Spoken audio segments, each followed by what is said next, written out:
దేవునికి స్తోత్రము కలుగునుగాక. ఈనాటి బైబిల్ స్టడీ సమాజ కూటానికి దేవుని ఆత్మచేత నడిపించబడిన వాక్య ప్రేమికులందరికీ, సత్య ప్రేమికులందరికీ నేర్చుకోవడానికి ఇష్టపడి దైవ సన్నిధికి వచ్చినటువంటి ప్రతి శిష్యునికి, శిష్యురాండ్రకు ప్రభువైన యేసు క్రీస్తు పరిశుద్ధ నామంలో నా హృదయపూర్వకమైన వందనాలు, కృతజ్ఞతలు తెలియజేస్తున్నాను. ఈ సమయంలో సత్యదైవార్చన పాటల పుస్తకంలో నుండి 445వ ఆత్మాభిషిక్త గీతము పండిత సిహెచ్ ఫ్రాన్సిస్ గారు రాసినటువంటి అద్భుతమైన ఆత్మాభిషిక్త గీతము మనమందరము కలిసి పాడుకుంటూ దేవుని ఉపదేశం వినడానికి మన మనస్సును జాగ్రత్తగా మనం సిద్ధపరచుకుందాం. ప్రవచన పురుషుడు క్రీస్తు ప్రభువు, పరిశోధించుడి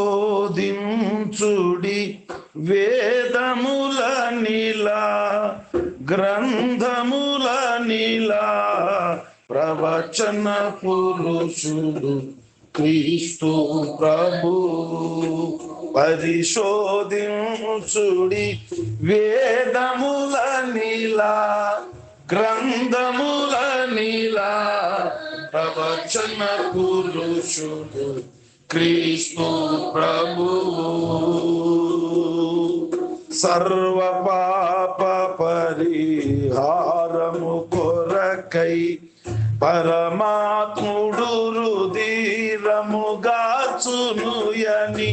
సర్వ పాప పరిహారము కొరకై పరమాత్ముడు రుధిరముగాచునుయని, ప్రవచించెను ధర బ్రాహ్మణ గ్రంథముల్,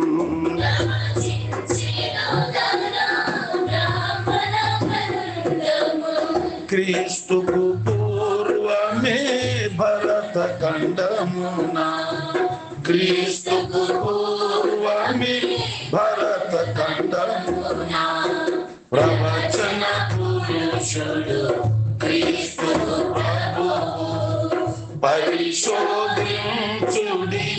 వేదముల నీలా, గ్రంథముల నీలా.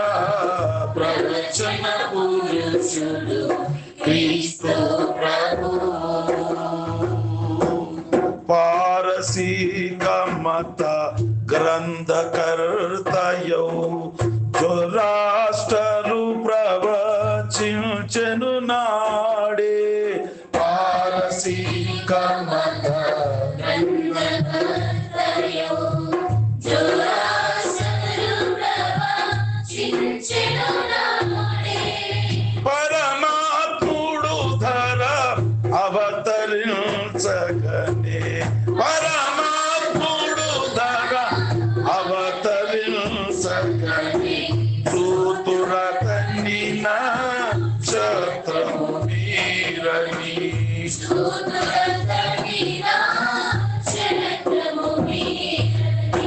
ప్రవచన పురుషుడు క్రీస్తు ప్రభువు, పరిశోధించుడి వేదముల నీలా, గ్రంథముల నీలా.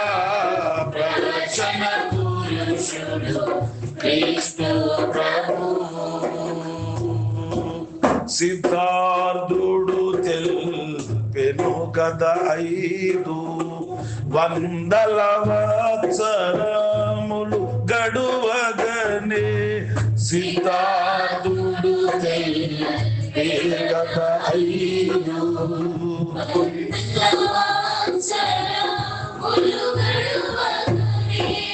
మెతయాధరలో అవతరించునని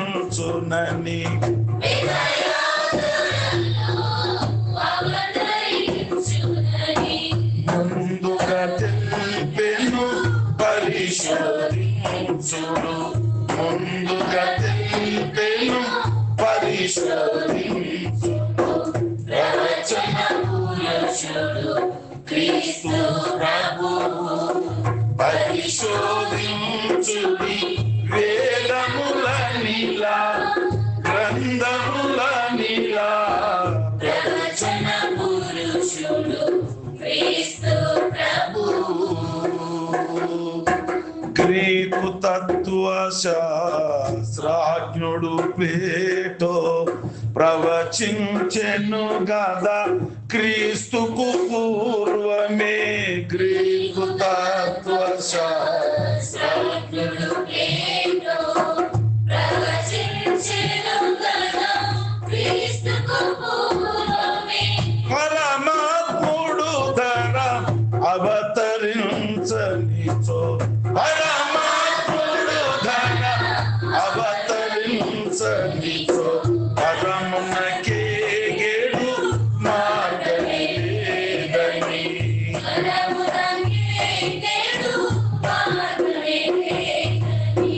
ప్రవచన పురుషుడు క్రీస్తు ప్రభువు పరిశోధించుడి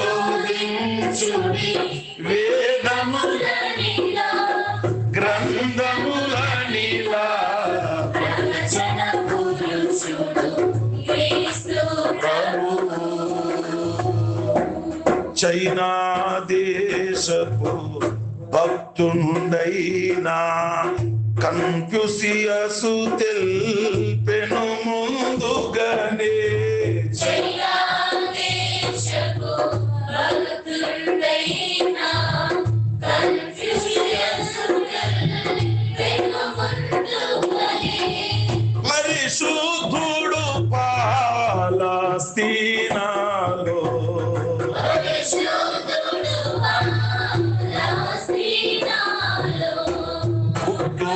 పుట్టునటంచును క్రీస్తును గూర్చియే పుట్టునటంచును క్రీస్తును గూర్చియే ప్రవచన పురుషుడు క్రీస్తు ప్రభువు పరిశోధించుడి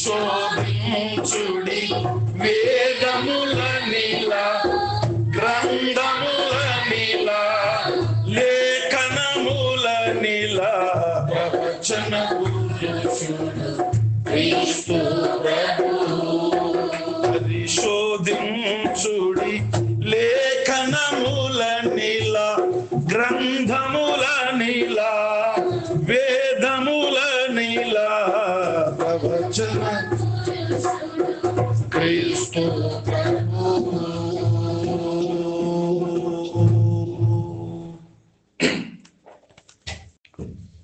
దేవునికి స్తోత్రము. నేరుగా దేవుని పరిశుద్ధ వాక్యములో నుండి యోహాను సువార్త 2వ అధ్యాయము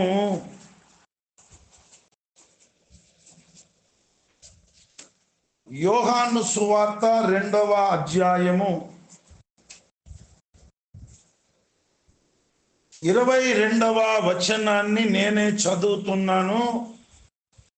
దయచేసి అందరూ బైబిల్ తెరిచి చూడండి. యోహాను సువార్త 2:22. ఆయన మృతులలో నుండి లేచిన తరువాత ఆయన ఈ మాట చెప్పెనని ఆయన శిష్యులు జ్ఞాపకము చేసుకొని లేఖనమును యేసు చెప్పిన మాటను నమ్మిరి. లేఖనమును యేసు చెప్పిన మాటను నమ్మిరి. చదువబడిన ఈ లేఖన భాగమును దేవుడు మన వినికిడిలో ఆశీర్వదించునుగాక. దైవాత్మ సహాయము కొరకు మనమందరము తలలు వంచి కళ్ళు మూసుకొని ప్రార్థన చేద్దాం. ప్రేమ కలిగిన తండ్రి, మహాపరిశుద్ధ దేవుడా, మీకు వందనాలు చెల్లిస్తున్నాము. ఈ జూలై మాసములోని ఈ 2వ శనివారము రోజున నిర్వహించబడుతున్నటువంటి ఈ చక్కని ఆశీర్వాదకరమైన బైబిల్ స్టడీ సమాజ కూటము కొరకు మీకు వందనాలు, కృతజ్ఞతాస్తుతులు, స్తోత్రములు చెల్లిస్తున్నాం.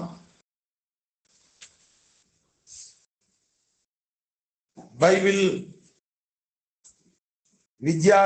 విద్యార్థినులుగా మేమందరము ఈనాటి సమాజ కూటంలో కనబడేటట్టు మమ్ములందరినీ నడిపించినందుకు వందనాలు చెల్లిస్తున్నాం. పరిశుద్ధ ప్రభువా, ప్రారంభ ప్రార్థన మొదలుకొని పాటల పరిచర్యలో అద్భుతమైన ఆశీర్వాదం మాకిచ్చి ద్వితీయోపదేశ కాండము 1వ అధ్యాయము నుండి 17వ అధ్యాయం వరకు తయారు చేయబడినటువంటి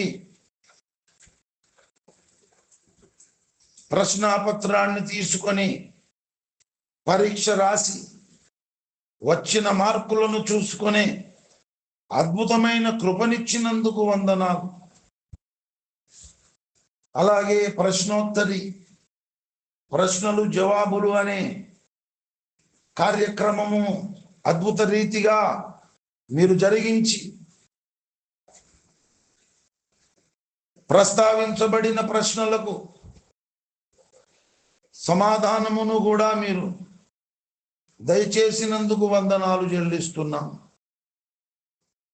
ఇప్పుడు లేచి మా ఇళ్లకు మేము తిరిగి వెళ్ళక ముందు దయపాలించి చదువబడిన లేఖన భాగమును మీరే విరిచి మాకందరికీ ఉపదేశము చెయ్యమని ప్రార్థిస్తున్నాం. మా అందరి మనోనేత్రములను మీరే వెలిగించి మీ శిలువ రక్తము చేత మమ్ములందరినీ బాగుగా కడిగి శుద్ధీకరించి పరిశుద్ధపరిచి పవిత్రపరిచి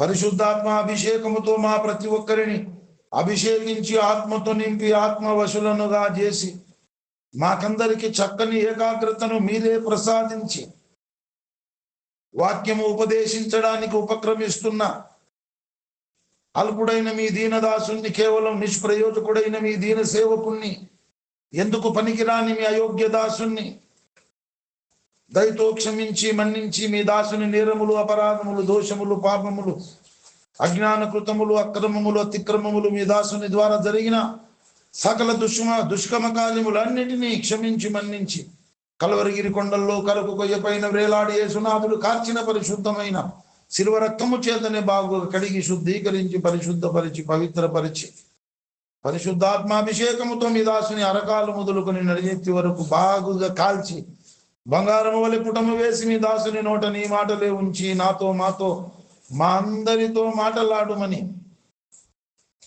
యేసు పరిశుద్ధ నామంలో ప్రార్థించి స్తుతించి వేడుకొనుచున్నాను పరమ తండ్రి. ఆమేన్, ఆమేన్, ఆమేన్. ప్రభునందు నాకు అత్యంత ప్రియులారా, దేవుని పరిశుద్ధ గ్రంథములో ఉన్నటువంటి లేఖనములను ఆదికాండము మొదలుకొని ప్రకటన గ్రంథం వరకు ఉన్నటువంటి 66 పుస్తకాలలో వ్రాయబడినటువంటి లేఖనములను మనము చాలా జాగ్రత్తగా చదువుకోవాలని, చాలా పరిశీలన చేసి చదువుకోవాలని పరిశుద్ధ గ్రంథంలో లేఖనమే మనకు ఆజ్ఞాపిస్తుంది. యెషయా ప్రవచన గ్రంథము 34వ అధ్యాయము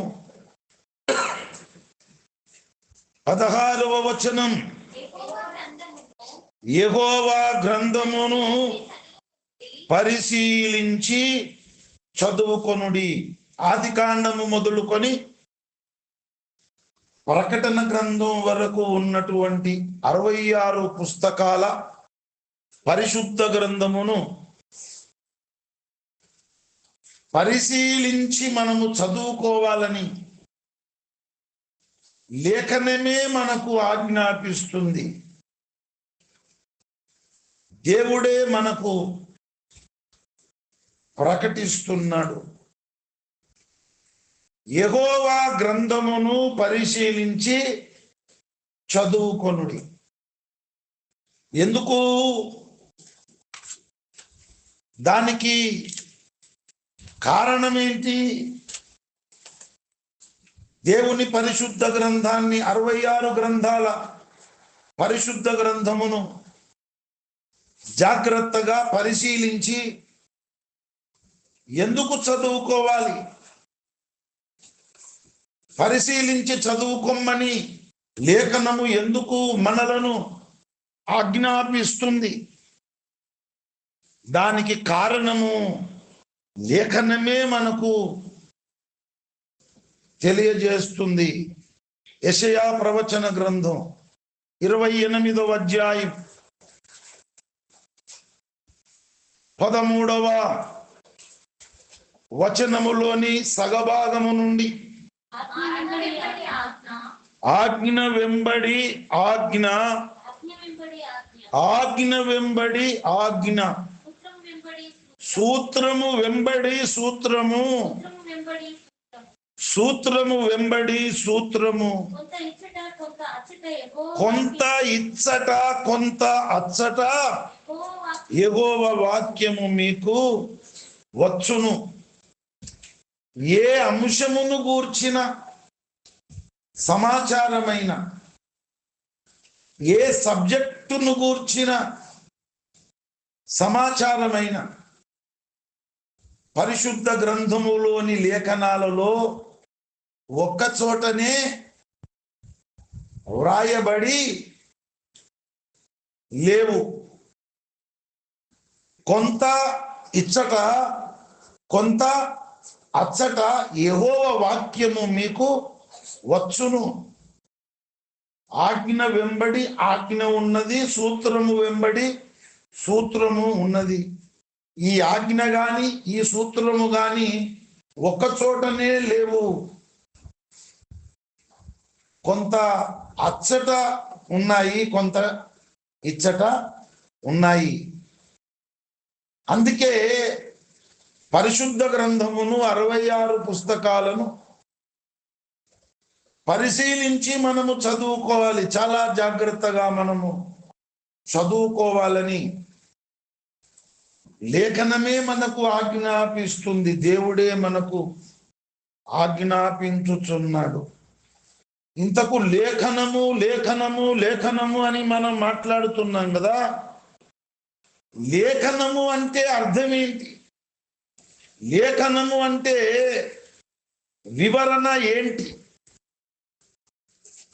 లేఖనము అనేది ఎలా పుట్టింది? లేఖనము లేఖనము అని మనం మాట్లాడుతున్నాం కదా. మనము మాట్లాడుతున్నటువంటి ఈ లేఖనము ఎలా పుట్టిందో లేఖనమే తెలియజేస్తుంది. మనకు పేతురు రాసిన 2వ పత్రిక 1వ అధ్యాయము 20-21 వచనాలు. ఒకడు తన ఊహను బట్టి చెప్పుట వలన లేఖనములో ఏ ప్రవచనమును పుట్టదని మొదట గ్రహించుకొనవలెను. ఏలయనగా ప్రవచనము ఎప్పుడును మనుషుని ఇచ్చను బట్టి కలగలేదు గాని మనుషులు పరిశుద్ధాత్మ వలన ప్రేరేపింపబడిన వారై దేవుని మూలముగా పలికిరి. మనుషులే పరిశుద్ధాత్మ వలన ప్రేరేపించబడ్డారు, దేవుని మూలముగా పలికినారు. పలికింది ఎవరు? మనుషులు. పలికించింది ఎవరు? పరిశుద్ధాత్మ దేవుడు. అలాగున వచ్చినవే లేఖనములు. మనుషుల ఊహలను బట్టి పుట్టినవి కాదు, మనుషుల ఇచ్చలను బట్టి కోరికలను బట్టి పుట్టినవి కావు. లేఖనములు మనుషులే పలికినారు గాని పలికించింది మాత్రము పరిశుద్ధాత్మ దేవుడు. లేఖనము అంటే అర్థం ఏంటి? పలకబడినది అని అర్థము. లేఖనము అంటే పలుకబడినది అని అర్థం. పలికింది ఎవరు అంటే మనుషులే, పలికించింది ఎవరంటే పరిశుద్ధాత్మ దేవుడు. పరిశుద్ధాత్మ దేవుడే మనుషులను తన స్వాధీనములోనికి, తన ఆధీనములోనికి తీసుకొని వారి నోట పరిశుద్ధాత్మ దేవుడు పలికించిన మాటలే లేఖనాలు. కనుక లేఖనము యొక్క వివరణ ఇది. పరిశుద్ధ గ్రంథాన్ని 66 పుస్తకాలను పరిశీలించి ఎందుకు చదువుకోవాలి? ఎందుకు చదువుకోవాలంటే కొంత ఇచ్చట కొంత అచ్చట దేవుని వాక్యము ఉన్నది. ఆజ్ఞ వెంబడి ఆజ్ఞ ఉన్నది, సూత్రము వెంబడి సూత్రం ఉన్నది. కొంత ఇచ్చట కొంత అచ్చట దేవుని వాక్యము ఉన్నది. లేఖనము అంటే దేవుని మాట అని అర్థం. దేవుని మాట. ఒక లేఖనం ఒక చోటు ఉంది, ఇంకొక లేఖనం ఇంకొక చోటు ఉంది, ఇంకొక లేఖనం ఇంకొక చోటు ఉంది. ఈ 3 లేఖనములను కలిపి మనం చూసినప్పుడు ఒక అంశం అనేది బయలుపడుతుంది. ఒక అంశమును గూర్చిన వాక్య సారాంశం అనేది బయటకు వచ్చేస్తుంది. కనుక 2 3 నోట సాక్ష్యాన్ని తీసుకొని జడ్జిమెంట్ అనేది ఇవ్వాలి. ఒక్కరి సాక్ష్యాన్ని తీసుకొని జడ్జిమెంట్ మనం ఇవ్వద్దు. అలాగే పరిశుద్ధ గ్రంథంలో ఒక చోట రాయబడిన ఒకే లేఖనాన్ని పట్టుకొని మనం బోధ చేయొద్దు, సిద్ధాంతం చేయొద్దు. ఏ సబ్జెక్టును గూర్చి మాట్లాడినా, ఏ అంశమును గూర్చి మాట్లాడినా, ఆ అంశమును గూర్చి, ఆ సబ్జెక్టును గూర్చి 66 గ్రంథాలలో రాయబడిన లేఖనాలు ఎక్కడెక్కడున్నాయని వాటిని సేకరించి అవన్నీ ఇటుకలలాగా పేర్చుకొని అప్పుడు ఒక సిద్ధాంతం చేయాల, అప్పుడు ఒక ప్రతిపాదన చేయాల. అది బైబిల్ పద్ధతి. ప్రభువునందు ప్రియులారా, ఇంతకు మనం చదువుకున్నటువంటి మూలవాక్యం మీరు ఒకసారి చూడండి. యోహాను సువార్త 2వ అధ్యాయము 22వ వచనం. ఆయన మృతులలో నుండి లేచిన తరువాత. అంటే ఆయన అంటే ఎవరు? మృతులలో నుండి లేచింది ఎవరు? దావీదు పట్టణమందు పుట్టి శిలువలో యజ్ఞమై మరణించి తిరిగి లేచిన వాడు నజరేయుడైన యేసు. యేసు క్రీస్తు మృతులలో నుండి లేచిన తరువాత ఆయన ఈ మాట చెప్పెనని ఆయన శిష్యులు జ్ఞాపకము చేసుకొని లేఖనమును యేసు చెప్పిన మాటను నమ్మిరి. ఇక్కడ రెండు విషయాలు నమ్ముతున్నారు వాళ్ళు. అందులో మొట్టమొదట వాళ్ళు నమ్మింది లేఖనం, ఆ తర్వాత నమ్మింది యేసయ్య చెప్పిన మాట. ఇక్కడ లేఖనము అనేది చాలా ప్రాముఖ్యత సంతరించుకున్నది. యేసు చెప్పిన మాటను లేఖనమును నమ్మిరి అని ఉంది అక్కడ. యేసు చెప్పిన మాటను లేఖనమును నమ్మిరి అని ఉందా? ఏమని ఉంది అక్కడ? లేఖనమును యేసు చెప్పిన మాటను నమ్మిరి. ఇక్కడ లేఖనముకు ప్రత్యేకమైన స్థానం, లేఖనమునకు ప్రధానమైన స్థానం.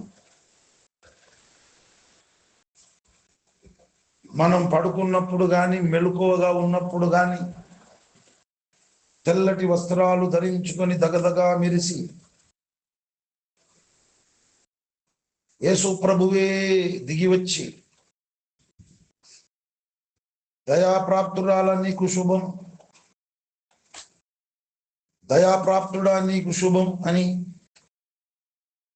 నేను నజరేయుడైన యేసును అని దర్శనమిచ్చి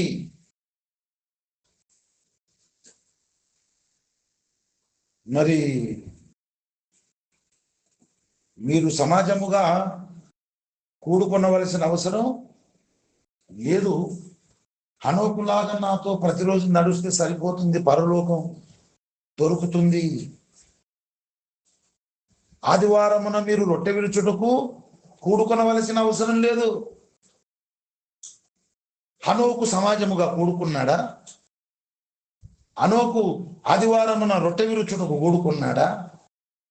హనోకు ప్రతిరోజు నాతో నడిచినాడు కనుక నేను పరమునకు తీసుకొని వెళ్ళినాను.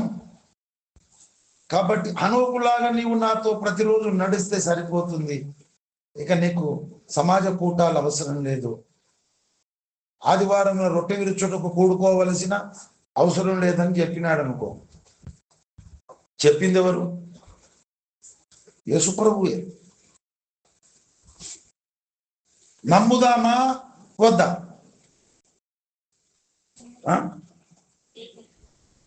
సమాధానం చెప్పరు.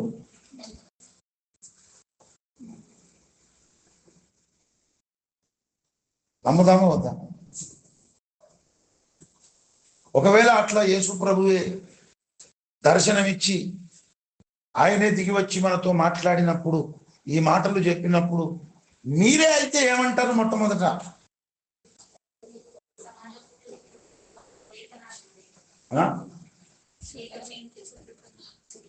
నేనైతే ఏమంటున్నా తెలుసా? నీవైతే నజరేయుడైనటువంటి యేసుక్రీస్తు కావు. బరు యేసువో, యూస్తు అను యేసువో, లేకపోతే ఇంకొక యేసువో, నీవు నజరేయుడైన యేసువు కావు.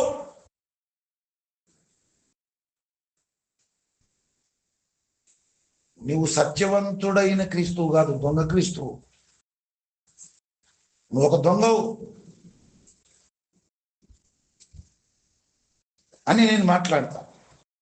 ఆదివారమున రొట్టె విరుచుటకు కూడినప్పుడు అని లేఖనం చెబుతుంటే సమాజముగా కూడుట మానొద్దని లేఖనము చెబుతుంటే, నువ్వు నిజంగా నజరేయుడైన యేసువే అయితే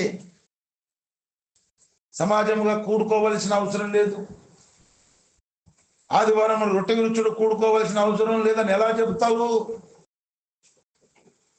అని చెప్పి నేను మాట్లాడతా. శిష్యులు కూడా ఏం చేశారు? లేఖనమును నమ్మినారు. ఆ లేఖనం ప్రకారం యేసయ్య మాట ఉన్నది గనక యేసు మాటను కూడా నమ్మినారు. అది విషయం. లేఖనములో ఏమున్నదో యేసు ప్రభువు కూడా అదే మాట్లాడినాడు గనక అక్కడ లేఖనం ఉన్నది, ఇక్కడ యేసయ్య మాట ఉన్నది.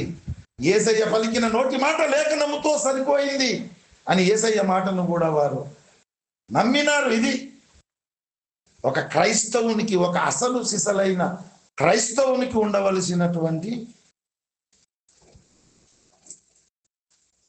ఒక జ్ఞానయుక్తమైన ప్రక్రియ. ప్రభునందు ప్రియులారా, పౌలు భక్తుడు కూడా చెప్పినాడు, లేఖనములో ఉన్నవి మాత్రమే మాకు ముఖ్యము, లేఖనములో లేని విషయాలు దేవదూతలు దిగివచ్చి చెప్పిన సెరాపులు, కెరూబులు, మహాదూతలే దిగివచ్చి చెప్పిన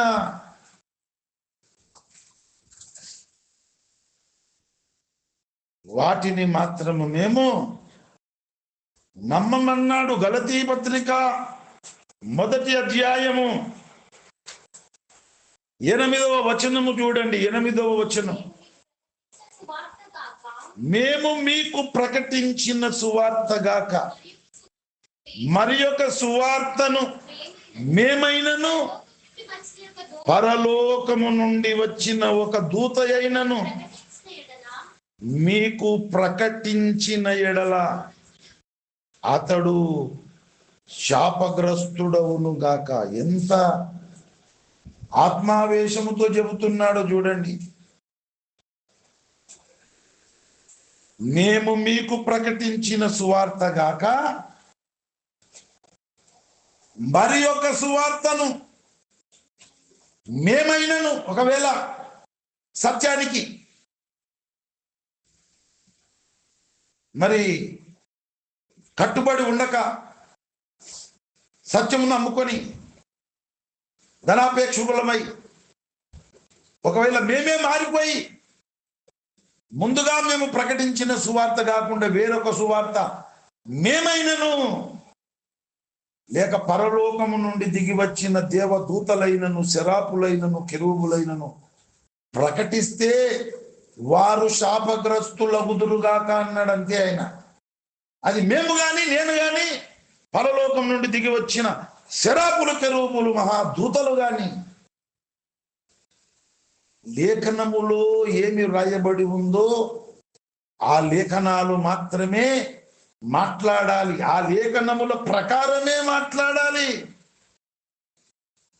లేఖనములకు భిన్నముగా, లేఖనములకు వ్యతిరేకంగా మేము మాట్లాడిన, పరలోకము నుండి దిగి వచ్చిన దేవదూతలు మాట్లాడిన వాళ్ళు శాపగ్రస్తులగుదురుగాక అన్నాడు. ప్రభునందు ప్రియులారా, లేఖనములో ఏది ఎలాగుంటుందో దాన్ని అలాగే మనము నమ్మాలి, అలాగే మనం పాటించాలి. కొంచెమైనా లైన్ క్రాసు కావద్దు. కావ్య నిన్న అడిగిన ప్రశ్నలో నేను చెప్పాను, దైవజనుడైన మోషేతో దేవుడు బండను కొట్టుము అది నీకు నీళ్లు ఇస్తుందన్నాడు. నా చేతిలో ఉన్న కర్రతో బండను కొట్టుమన్నాడు దేవుడని దేవుడు చెప్పిన మాట ప్రకారమే తన చేతిలో ఉన్న కర్రతో బండను కొట్టినాడు. మరి చేతిలో ఉన్న కర్రతోనే ఎందుకు కొట్టాలి బండను? కర్ర అక్కడ పడేసి నా చేతితోనే బండను కొడతాను అని అనుకుంటే, మానవ సమాజాన్ని బట్టి చూస్తే అది ఎంత పెద్ద తప్పెందుకు అవుతుంది? మోసే చేతిలోని కర్రతో బండను కొట్టమన్నాడు. కర్ర అందుబాటులో లేదు, ఆయన ఎక్కడో పెట్టి మర్చిపోయాడు. అది అంత దూరం వెళ్ళి తీసుకొని రావడానికి ఆలస్యం అవుతుంది. కర్ర కంటే నా చేతి పవర్ఫుల్ కదా, ఆ కర్రను కూడా నా చేతిలో పట్టుకొని కొట్టాలి కదా. కర్ర ఇప్పుడు లేదు, అంత దూరం పోయి తీసుకొని రావడం ఎందుకు?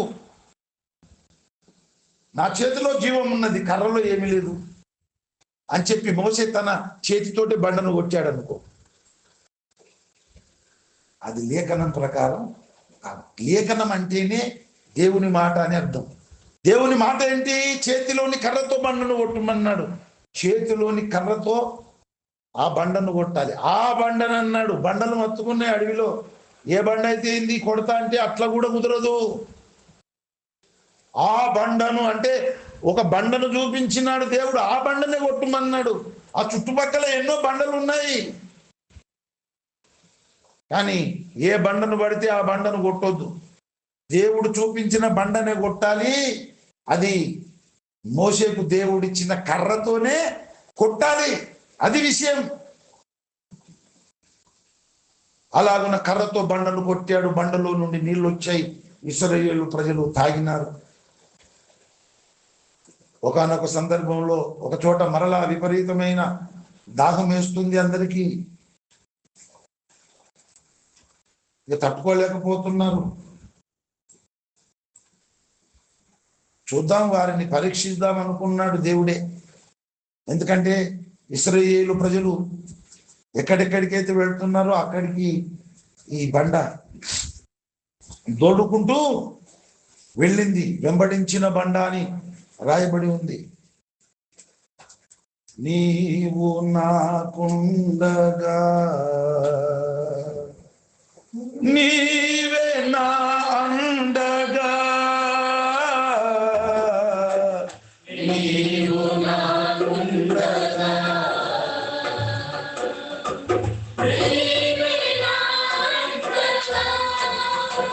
నీవేనా నీవేనా నీవేనా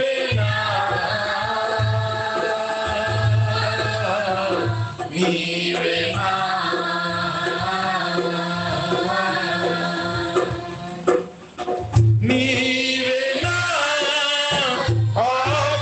ఆత్మదాహము తీర్చిన వెంబడించిన బండవు నీవేనా ఆత్మదాహము తీర్చిన వెంబడించిన పండవు వెంబడించిన పండవు వెంబడించిన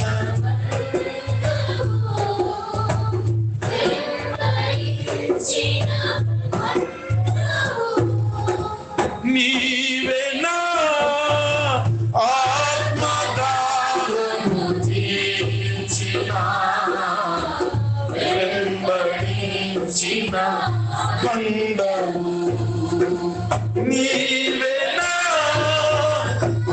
ఆత్మదాహము తీర్చిన వెంబడించిన ఇశ్రాయేలీయులు ఎక్కడెక్కడ యాత్ర చేస్తున్నారో వారి వెనుకాలనే దొర్లుకుంటూ ఈ బండ వెళ్ళింది. ఆ బండలో నుండి వచ్చిన నీళ్ళే త్రాగినారు. కొద్దిసేపు ఆ బండ కనుమరుగైంది. చూద్దాం, పెడితే పెళ్లి తప్పు, పెట్టకపోతే సాగు తప్పు అన్నట్లు వీళ్ళ యథార్థతను చూద్దాం అనుకున్నాడు దేవుడు. ఇదే యథార్థత యోబులో చూశాడు. పర్ఫెక్ట్ గా తన యథార్థతను ఆయన నిలబెట్టుకున్నాడు. దేవుడు మేలు చేస్తే మేలే గాని కీడు చేస్తే మేలు కాదా? దేవుడు ఇచ్చాడు, దేవుడు తీసుకున్నాడు, దేవునికి స్తోత్రం అన్నాడు. ఒక 24 గంటలు మంచినీళ్లు త్రాగకపోతే చచ్చిపోతారు వాళ్ళు. ఒక గంట సేపు కూడా ఆగడం లేదు. ఎందుకు తీసుకొచ్చారు మీరు? అరణ్యంలో చంపడానికా? మా పశువులు చచ్చిపోతున్నాయి, మేము చచ్చిపోతున్నాం, నీళ్ళెక్కడ అని గగ్గోలు పెడుతున్నారు. మోషే అహరోనులకు విరోధంగా మాట్లాడుతున్నారు వాళ్ళు. దైవజనుడైన మోషే దేవునికి మొదలుపెట్టినాడు. దేవుడు అన్నాడు, రేపు ఉదయం ఫలాని మైదానములోకి ఇశ్రాయేలు ప్రజలందరినీ రమ్మని చెప్పమన్నాడు. అక్కడ నా మహిమను నేను చూపిస్తానన్నాడు. ఇశ్రాయేలు ప్రజలందరికీ ప్రకటన చేశాడు దైవజనుడైన మోషే. లక్షల మంది ఆ మైదానానికి వచ్చారు. అక్కడ బండున్నది. వాళ్ళందరి ముందు దైవజనుడైన మోషేకు ఏం చెప్పాడు దేవుడు? నీవు ఆ బండతో మాటలాడుము అన్నాడు. ఎప్పుడైతే దేవుడు ఈ అద్భుతమైన కార్యం చేస్తానని మాటిచ్చాడో, బండతో మాట్లాడము, బండ నీళ్లు ఇచ్చేస్తుంది అన్నాడు. తప్పకుండా దేవుడు ఆ కార్యం చేస్తాడని. ఇప్పటిదాకా మీరు ఇట్లా మాట్లాడతారా నాతో? మీరేం మనుషులరా? పెడితే పెళ్లి తప్పు కొడతారు, లేకపోతే చావు తప్పు కొడతారని బీపీ ఎక్కువైంది ఆయనకు. కోపం వచ్చింది. చూడండి ఇప్పుడు దేవుడు ఏం చేస్తాడో అని ఈ హరిబరిలా కొట్టమన్నాడా మాట్లాడమన్నాడా మర్చిపోయింది. కాకపోతే ఇదివరకు ఒకసారి కొట్టాడు కనుక అది బాగా గుర్తుండి ఈ కర్రను తీసుకొని బండను కొట్టాడు. బండలో నుండి నీళ్లు రాలేదు. ఎందుకు రాలేదు? ఏం తప్పు చేశాను అని ఆత్మ పరిశీలన చేసుకోవాలన్నా వద్దా?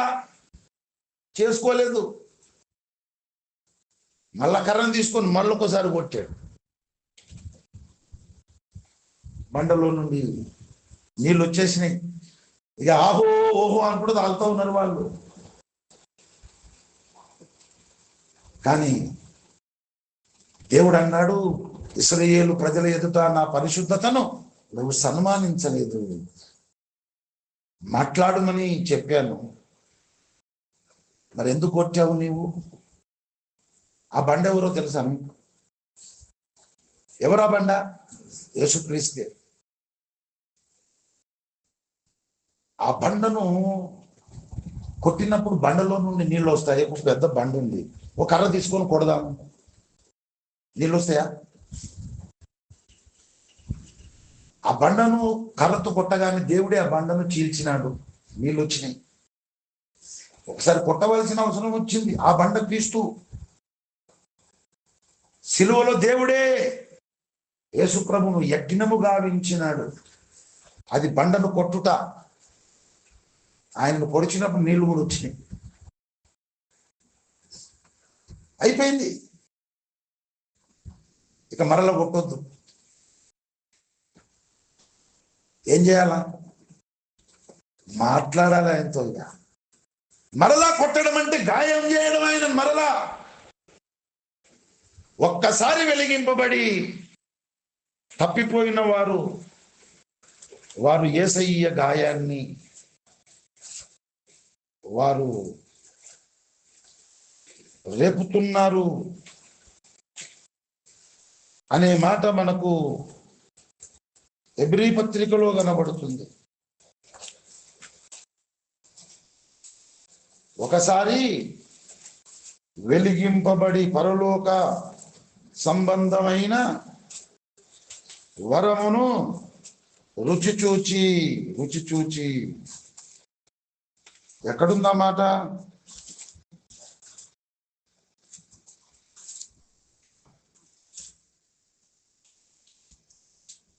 ఆరు, హెబ్రీ పత్రిక 6వ అధ్యాయం 4. ఒకసారి వెలిగింపబడి పరలోక సంబంధమైన వరమును రుచి చూచి పరిశుద్ధాత్మలో పాలివారై దేవుని దివ్య వాక్యమును రాబో యుగ సంబంధమైన శక్తుల ప్రభావమును అనుభవించిన తర్వాత తప్పిపోయిన వారు తమ విషయంలో దేవుని కుమారుని మరలా సిలువ వేయుచు. మరలా సిలువ వేయుచు. ఒకసారి వధింపబడ్డాడు, ఆయనను కొట్టడం మళ్ళా కొట్టే పని అయితే చేయొద్దు. సర్వలోక పాప పరిహారం కొరకు, మన జన్మ కర్మ పాప పరిహారం కొరకు కొట్టబడ్డాడు, చీల్చబడ్డాడు. అందువలన ఏం దొరికింది మనకు? ఇంత గొప్ప రక్షణ దొరికింది. ఇక మళ్ళా మనం తప్పిపోతూ దేవునికి విరోధంగా పాపం చేస్తూ ఆయన మరలా కొట్టి గాయం చేయడం మంచిదా? అది అలా చేయొద్దు. ఏం చేయాలి మరి? ఇంతకు ముందు మనం కొట్టిన బండ, ఇంత ముందుకు చీల్చబడిన బండ క్రీస్తు కదా, ఆయనతో మాట్లాడాలి, మోకరించి ఆయనకు ప్రార్థన చెయ్యాలి. కొట్టడం వేరు, మాట్లాడడం మీరు ఎంత వ్యత్యాసం ఉందో చూడు. అందుకే నీవు నా పరిశుద్ధతను సన్మానించలేదు. లేఖనము నెరవేర్చాలి, లేఖనం ప్రకారం బ్రతకాలి అని ఎంత కమిట్మెంట్తో ఉండాలో తెలుసా? ఎంత కమిట్మెంట్తో ఉండాలి? యోహాను సువార్త మీరు చూడండి, 19వ అధ్యాయము. యోహాను సువార్త 19వ అధ్యాయము.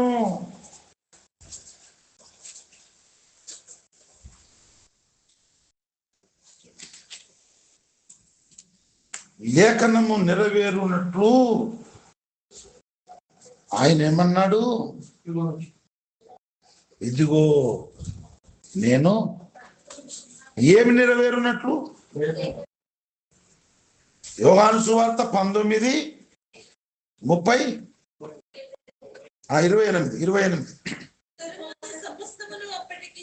అటు తరువాత సమస్తమును అప్పటికి సమాప్తమైనదని యేసు ఎరిగి లేఖనము నెరవేరునట్లు నేను తప్పిగొను.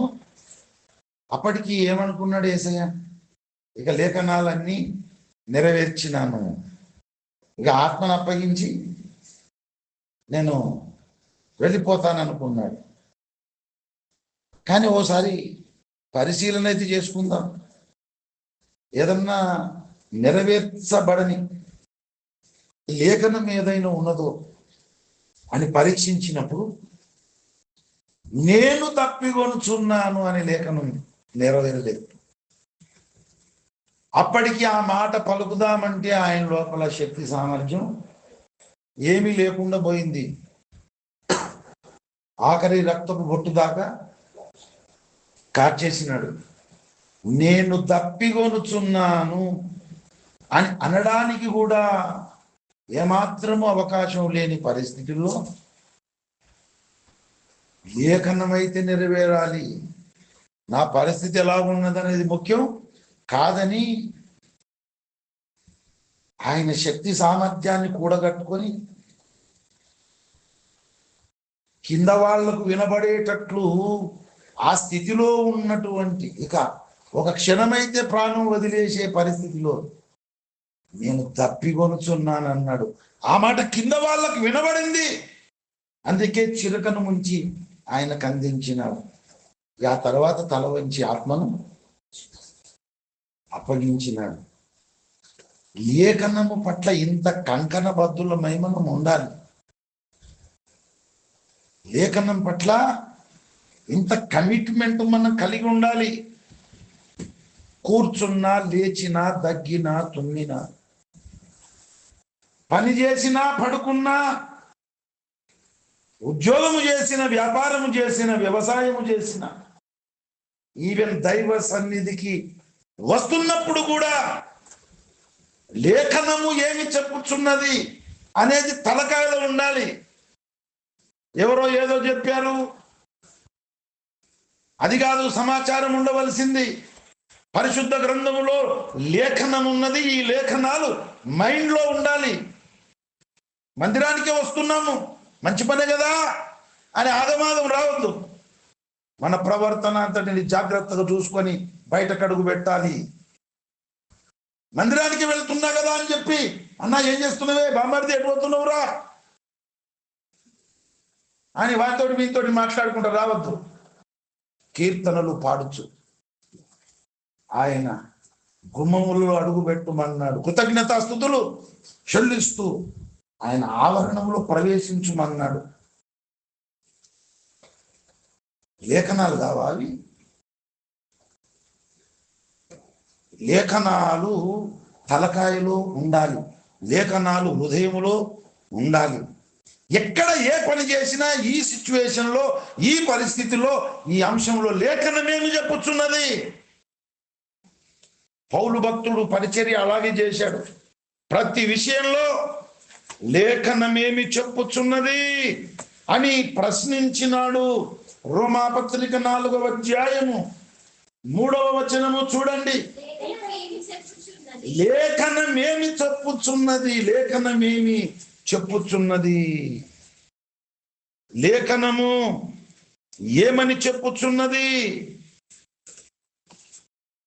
అనేది వాళ్ళు చూశారు. వాళ్లకు తర్కం వచ్చినా, వాదం వచ్చినా, ఏ అంశమును గూర్చి అయినా వాళ్లకు మరి భిన్నాభిప్రాయములు వచ్చినా లేఖనాలు సరిపోవాలి, వాక్యము సరిపోవాలి అని పెద్దలందరూ కూడా ఆలోచన చేసినారు. ప్రభువునందు ప్రియులారా, అటువంటి పరిస్థితి ఇప్పుడు లేకుండా పోయింది. అపోస్తలుల కార్యములు 15వ అధ్యాయము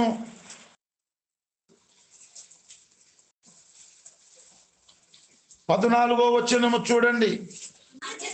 అన్యజనులలో నుండి దేవుడు తన నామము కొరకు ఒక జనమును ఏర్పరచుకొనుటకు వారిని ఎలాగూ మొదట కటాక్షించెనో సుమయోను వివరించి ఉన్నాడు. ఇందుకు ప్రవక్తల వాక్యములు సరిపడి ఉన్నవి. ప్రవక్తల వాక్యములు అంటే ఏంటో తెలుసా? లేఖనములు. ఇందుకు ప్రవక్తల లేఖనములు సరిపడి ఉన్నవి. ఎట్లనగా, ఆ తర్వాత నేను తిరిగి వచ్చేదను, మనుషులలో కడమవారును నా నామము ఎవరికి పెట్టబడెనో ఆ సమస్తమైన అన్యజనులను ప్రభువును వెదుకున్నట్లు పడిపోయిన దావీదు గుడారమును తిరిగి కట్టేదను, దాని పాడైన వాటిని తిరిగి కట్టి దానిని నిలువబెట్టెనని అనాది కాలము నుండి ఈ సంగతులు తెలియపరిచిన ప్రభువు అని. అక్కడ ఏమైందంటే, యేసు ప్రభువు నమ్ముకుంటే ఖచ్చితంగా సున్నతి పొందవలసిందే వాడు ఎవడైనా కానీ, యూదుడు కానీ అన్యజనుడు కానీ, ఇంకా ఏ ప్రాంతంలో ఉన్నా ఎవరైనా కానీ,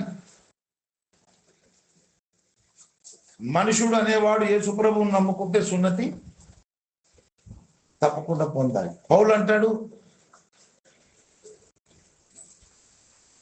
సున్నతి అంత ప్రాముఖ్యమైనది కాదు, మనము కృప ద్వారా విశ్వాసము చేత రక్షణ పొందుతున్నాము. మరి సున్నతి పొందుట యందు మనకు ఎక్కువ లేదు, పొందక పోవుట యందు తక్కువేమీ లేదు. సున్నతి ప్రాముఖ్యము కాదు అని పౌలు వాదన. లేదు, ఖచ్చితంగా సున్నతి పొందాలనేది మిగతా వాళ్ళ వాదన. యెరూషలేమునకు వెళ్ళారు అపోస్తలుల దగ్గరికి, విపరీతమైన వాదన జరిగింది, తర్కం జరిగింది. అప్పుడు వాళ్ళు జడ్జిమెంట్ ఎలాగిచ్చారు? ప్రవక్తల ద్వారా దేవుడు పలికిన లేఖనములు తీసుకున్నారు. తీసుకొని వాళ్ళు ఒక నిర్ణయం చేశారు. ఏంటది? అపోస్తలుల కార్యములు 15, 19, 20. కాబట్టి అన్యజనులలో నుండి దేవుని వైపు తిరుగుతున్న వారిని మనము కష్టపెట్టక విగ్రహ సంబంధమైన అపవిత్రతను, జారత్వమును, గొంతు పిసికి చంపిన దానిని, రక్తమును విసర్జించుటకు వారికి పత్రిక రాసి మా అభిప్రాయము. ఇక్కడ చూడండి, అపోస్తలుల కార్యములు 15:28-29 విగ్రహములకు అర్పించిన వాటిని రక్తమును గొంతు పిసికి చంపిన దానిని జారత్వమును విసర్జింపవలెను. ఈ ఆవశ్యమైన వాటి కంటే ఎక్కువైన ఏ భారమును మీ మీద మోపకూడదని పరిశుద్ధాత్మకును మాకును తోచెను. పరిశుద్ధాత్మకు అలాగే తోచింది, వాళ్ళకు అలాగే తోచింది. ప్రవక్తల లేఖనాలు తీసుకుని జడ్జిమెంట్ ఇచ్చారు. సున్నతి పొందాలి, మీరు ఇట్లా ఇదంతా వద్దు. ఏం చేయాలి? ఒకటి, విగ్రహాలకు పూజ చేయొద్దు, విగ్రహములకు అర్పించిన వాటిని దూరంగా పెట్టాలి. రక్తము అంటే రక్తము తాంబాలంలో వచ్చి వండుతారు కదా, దాన్ని తినొద్దు, ఎందుకంటే రక్తంలో ప్రాణం ఉన్నది. ఇంకోటి, గొంతు పిసికి చంపిన దాన్ని ఏదన్నా మనం తినాలనుకుంటే దాన్ని కొయ్యాలి, రక్తం చిందాలి, రక్తం భూమి మీద పోవాలి. అటువంటి తినాలి, కానీ పీక పిసికి చంపి గొంతు పిసికి చంపి అట్లా తినొద్దు. తర్వాత జారత్వాన్ని విసర్జించాలి, దూరంగా ఉండాలి. ఇక ఇది చాలు అన్నారు. ఈ జడ్జిమెంట్ అయినా ఎలాగిచ్చారంటే ప్రవక్తల లేఖనములను పోల్చి చూశారు. కాబట్టి ఈనాడు మనం చదువుకున్నాం కదా, లేఖనమును యేసు చెప్పిన మాటను నమ్మిరి. లేఖనం అనేది మనకు శిరోధార్యం. లేఖనములో చెప్పింది ఎవరు చెప్పినా మనం నమ్మాలి, కానీ లేఖనములో చెప్పింది శిరాపురు కెరవులు దేవదూతలు దిగొచ్చినా మనం నమ్మద్దు. గెట్ అవుట్ అన్నారు ఎవరైనా సరే. నువ్వు చెప్పింది లేఖనంలో ఉందా చూయించు, చూయించాడనుకో తప్పకుండా మనం అంగీకరించాలి. కనుక కొట్టుమంటే కొట్టాలి, మాట్లాడమంటే మాట్లాడాలి. కానీ మనం ఏమనుకుంటాం, ఎట్లయితే ఉన్నది, కొడితే ఉన్నది, మాట్లాడితే ఉంది. మాట్లాడితే ఉన్నది, కొడితే ఉన్నది అన్నదానికి దేవుడు అంత సీరియస్ ఎందుకు అవుతాడు? ఎందుకు నా పరిశుద్ధతను సన్మానించలేదని గద్దిస్తాడు? తేడా ఉందా లేదా? మనందరి పాప పరిహారం కొరకు దేవుడు ఒకసారి కొట్టాడు, యేసుప్రభువును చీల్చినాడు, రక్షణ దొరికింది. ఇక రక్షణ పొందిన మనం ఏం చేయాలా? ఇక మనం రోజు కొడుతూనే ఉండాలా? ఏం చేయాలి? మోకరించి ఆయనతో మాట్లాడుతుండాలి. యేసుప్రభువును కొట్టడం ద్వారా ఇంత గొప్ప రక్షణ దొరికింది. యేసుప్రభుతో మనం మాట్లాడడం ద్వారా మనం సంపూర్ణమవుతాం. ఎట్లయితే ఉన్నది, కొట్టుడేంది, మాట్లాడేంది. మనకు చిన్నగా మానవ సమయంలో చిన్ననే అనిపిస్తాయి, కానీ దేవుడి దృష్టికి ఈ లోకంలో పెద్ద పెద్ద అని ఏవి అనుకుంటాం మనము, అవి దేవుడి దృష్టికి చిన్నగా కనబడతాయి. ఏవైతే చిన్న చిన్నవి అనుకుంటామో ఆ దేవుడి దృష్టి చాలా సీరియస్ మ్యాటర్ అన్నమాట. అందుకేం చేయాలి? మనం లేఖనములను పరిశీలించి చదువుకోవాలి. యెషయా 34:16 ప్రకారం లేఖనములను మనము పరిశీలించి చదువుకోవాలి. మొదటి కీర్తన 1వ వచనం ఉంది కదా, 2వ వచనం ప్రకారం లేఖనములను దీవారాత్రములు ధ్యానించాలి. యోహాను 5:39 ప్రకారం ప్రతిరోజు లేఖనములను పరిశోధించాలి. బెరియా సంఘస్థుల్లాగా యేసయ్య చెప్పిన మాట,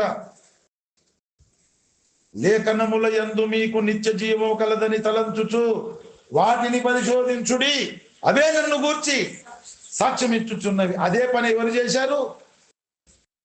తూచా తప్పకుండా బెరియా సంగతులు చేశారు. పౌలు శీల చెప్పిన సంగతులు అలాగున్నాయో లేవో అని ప్రతిరోజు లేఖనములు.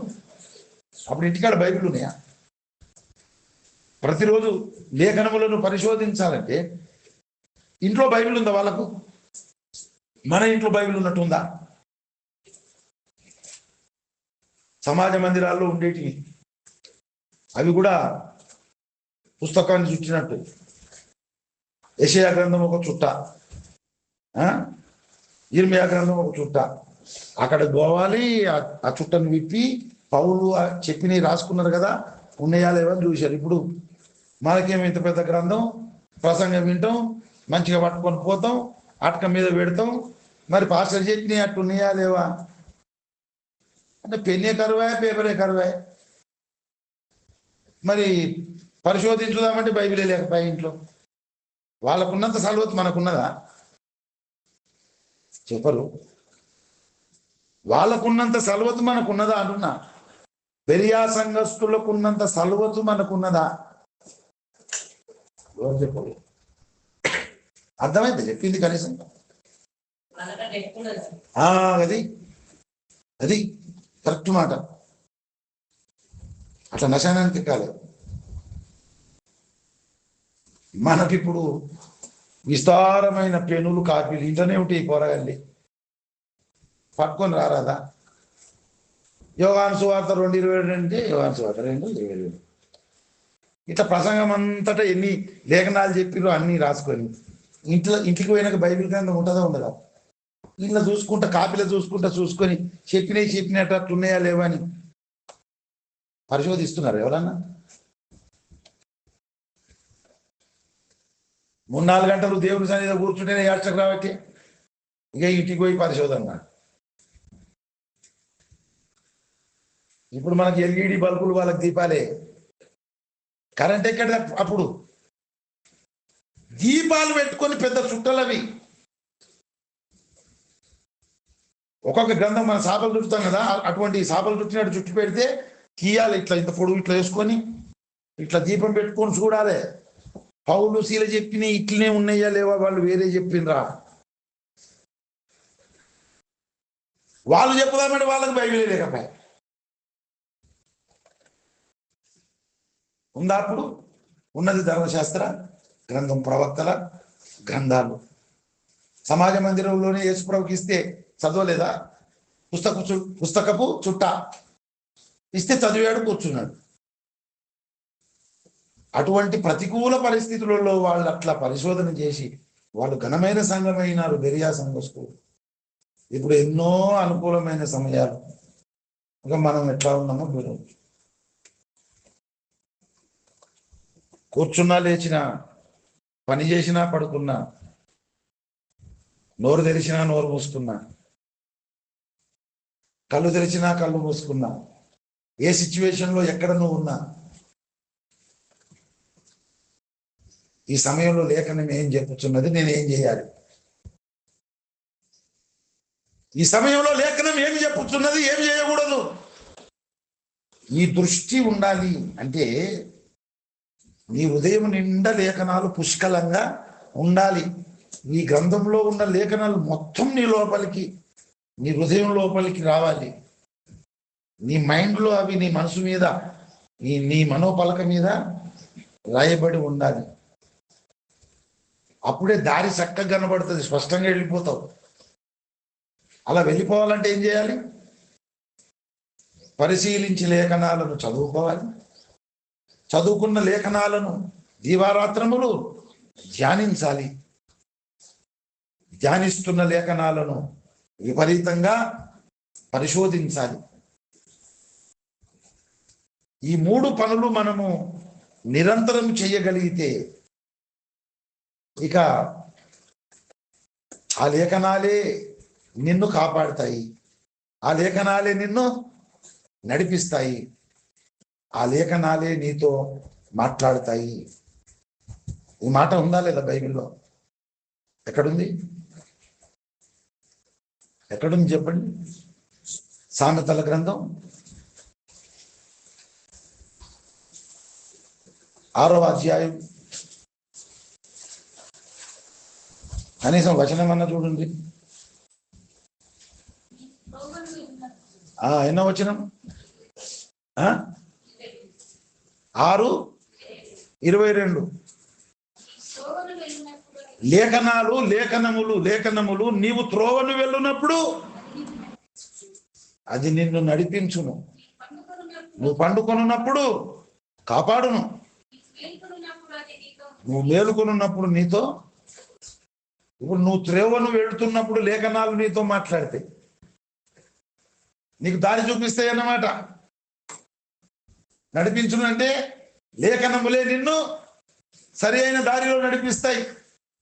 ఒకవేళ పడుకున్నావు అనుకో, అప్పుడు ఎవరు కాపాడాలి నిన్ను? లేఖనాలే నిన్ను కాపాడుతాయి. ఒకవేళ మెలకువకొచ్చావు అనుకో, ఆ లేఖనాలే నీతో ముచ్చట పెడతాయి, మాట్లాడతాయి. మనం ఏం చేయాలి చెప్పండి? లేఖనములను పరిశీలించి చదవాలి, ధ్యానించాలి, పరిశోధించాలి. ఈ 3 పనులు మనం చేయగలిగితే ఇంకా నీ దారి రహదారి, నా దారి రహదారి అని మనం డైలాగ్ చెప్తే అది కరెక్ట్ కాదు. కానీ నువ్వు లేఖనాలను పరిశీలించి చదువుకొని, లేఖనములను నువ్వు ధ్యానించి, లేఖనములను నువ్వు పరిశోధించినప్పుడు నీ దారి రహదారి అవుతుంది. ఆ రహదారి నిన్ను పరలోకానికి తీసుకొని వెళుతుంది, సంపూర్ణ సిద్ధి పొందిన భక్తునిగా, భక్తురాలుగా నిలబెడుతుంది. ఇటువంటి కమిట్మెంట్ కలిగి భక్తి సాధన చేయాలి. ప్రభువునందు ప్రియులారా, నేను అదే కోవకు చెందినవాడిని. నేను ఎప్పుడున్నా ఎక్కడున్నా అసలు ఈ టైంలో ఇక్కడ లేఖనం ఏం చెప్తున్నది అనేది మైండ్లో బైబిల్ ఓపెన్ అవుతుంది, మాట కనబడుతుంది, దారి చూపిస్తుంది. అట్లా మరి మనమందరము కూడా ఆనాడు ఆదిమ సంఘ పరిచర్యలో యేసయ్య శిష్యులు లేఖనమును నమ్మినారు. లేఖనముల ప్రకారమే యేసు మాట్లాడితే యేసు మాటను కూడా నమ్మినారు. యేసు ప్రభువును ప్రేమిస్తున్నాము కాబట్టి లేఖనములను ప్రేమించకుండా యేసు ప్రభువును ప్రేమించడం సాధ్యం కాదు. లేఖనములు చెప్పిన మార్గంలో నడవకుండా యేసు చెప్పిన మార్గంలో నడవడం ఎలా సాధ్యమవుతుంది? కానే కాదు. లేఖనములను పరిశీలించి చదువుకుంటే యేసును మనం పరిశీలించి తెలుసుకుంటున్నట్టు లెక్క. లేఖనములను మనము ధ్యానిస్తున్నప్పుడు క్రీస్తును స్మరిస్తున్నట్టు లెక్క. లేఖనములను పరిశోధించినప్పుడే నిజంగా యేసయ్య వ్యక్తిత్వం ఎంత గొప్పది, ఆయన గుణము, ఆయన స్వభావం ఇంత ఉత్తమత్వం ఉన్నది ఆయన దగ్గర అని నీకు తెలిసేది ఎప్పుడు? నువ్వు పరిశోధించినప్పుడే యేసయ్యను గూర్చిన సాక్ష్యము. అట్లా పరిశోధించాడు పౌలు భక్తుడు. పరిశోధించేమన్నాడు? ఆహా, దేవుని బుద్ధి జ్ఞానముల బాహుల్యము ఎంత గొప్పది.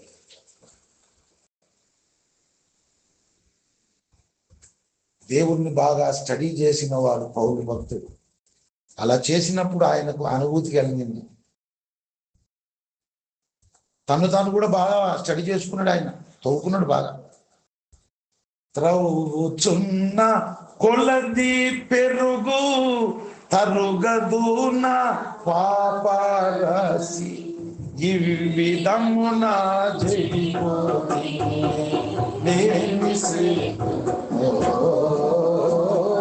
త్రాగిమా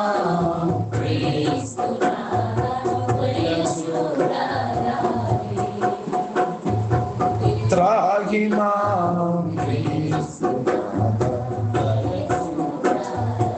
అట్లా తను తాను పొడిచి పొడిచి పొడిచి పొడిచి లోతుగా తవ్వుకొని బాగా స్టడీ చేసినాడు. అప్పుడు ఆయన నోటికి వచ్చిన మాట, అయ్యో నేనెంత దౌర్భాగ్యుడను. పౌలు మాట.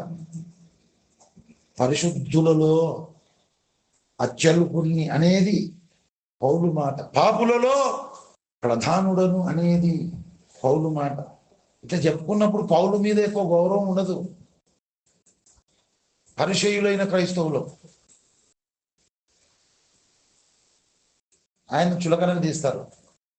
పరిశుద్ధులందరూ అత్యల్పుడు అన్నాడు, అయ్యో నేనంత దౌర్భాగ్యుని అన్నాడు, పాపులలో నేను పదాన్ని అన్నాడు. ఏమేం పాపాలు చేసిండో, ఎట్లా బతికిండో, అట్లా బతికేపటికనే అట్లా మాట్లాడుతున్నాడని పౌలును చులకనగా మాట్లాడే వాళ్ళు క్రైస్తవ సమాజంలో, క్రైస్తవ పరిచయం చాలా మంది ఉన్నారు.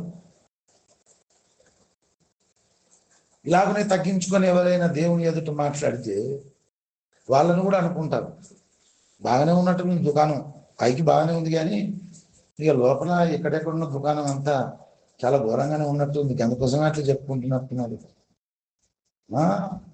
మేము అట్లా కాదు ఏందనుకున్నావు అన్నట్టు లోపల ఆలోచనలు జరుగుతూ ఉంటాయి.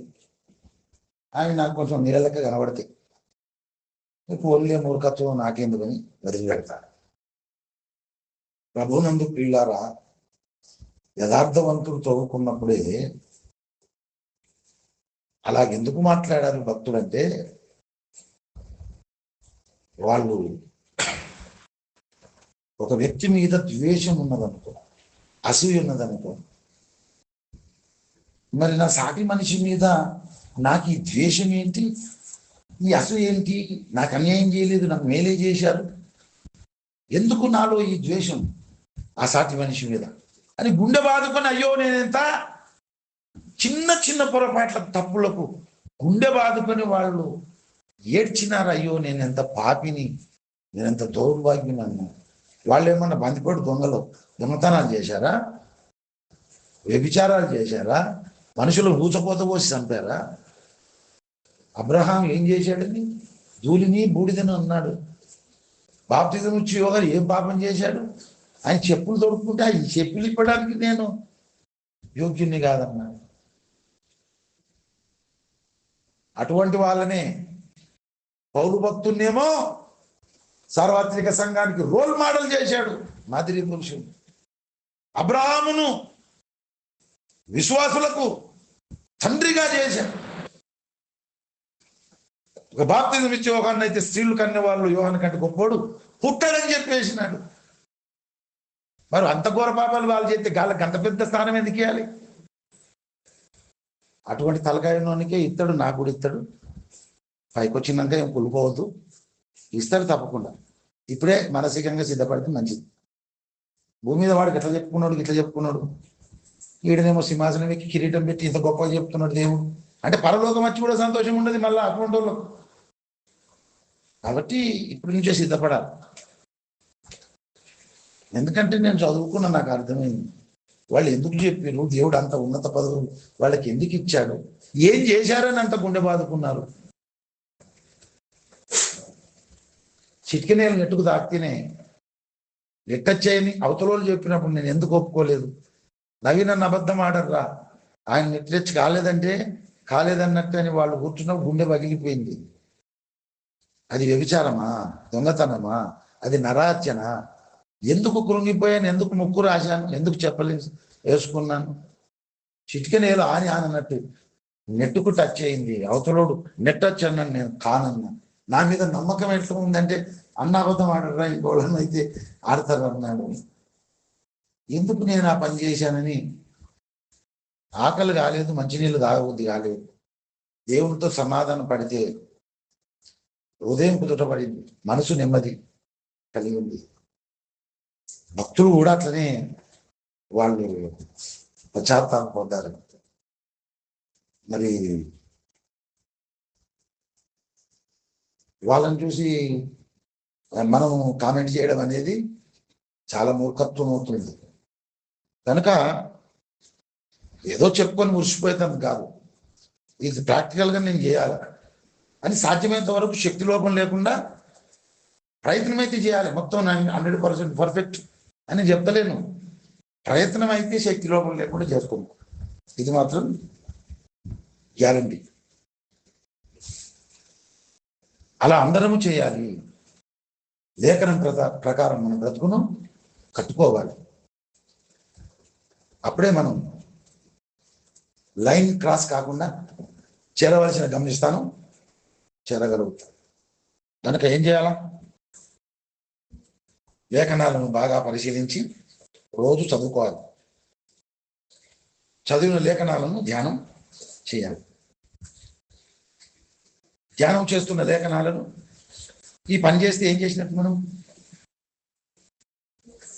మనం నమ్మిన యేసుక్రీస్తును పరిశీలించి తెలుసుకున్నట్టు, మనం నమ్మిన యేసును మదిలో నిరంతరం స్మరణ చేస్తున్నట్టు, మనం నమ్మిన యేసు ఎటువంటి ఉత్తముడో మనము గ్రహించగలగడం. అట్లా కాకుండా ఉట్టిగానే నేను స్టార్ కట్టినా కనుక యేసయ్యను నేను మంచిగానే పరిశీలిస్తున్నా, నేను గుడ్ ఫ్రైడేకి పోయినా కనుక యేసు ప్రభువుని నేను ధ్యానిస్తున్నా, యాద్ చేసుకుంటున్నా, నేను ఈస్టర్ పండుగ జరుపుకుంటున్నా కాబట్టి నేను పరిశోధిస్తున్నా అనుకుంటే తప్పది. లేఖనమే క్రీస్తు, క్రీస్తే లేఖనము. అందుకే క్రీస్తు ఏమన్నాడు? లేఖనముల యందు మీకు నిత్య జీవం ఉన్నది. అక్షరాలలో ఉన్నదా? యేసు ప్రభువులు ఉందా? యేసు ప్రభువే నిత్య జీవము కలిగిన వాడు. లేఖనం అంటే క్రీస్తు, క్రీస్తు అంటే లేఖనం. క్రీస్తుకు వెలుపల లేఖనం లేదు, లేఖనమునకు వెలుపల క్రీస్తు లేడు. లేఖనానికి ప్రాధాన్యత ఇవ్వకుండా క్రీస్తుకు ప్రాధాన్యత ఇవ్వలేవు. లేఖనమును ప్రేమించకుండా యేసును ప్రేమించలేవు. అది మనం నేర్చుకోవాల్సిన పాఠం. అలాగున భక్తి సాధన చేద్దాం. దేవుడు మనకు సహాయం చేయునుగా.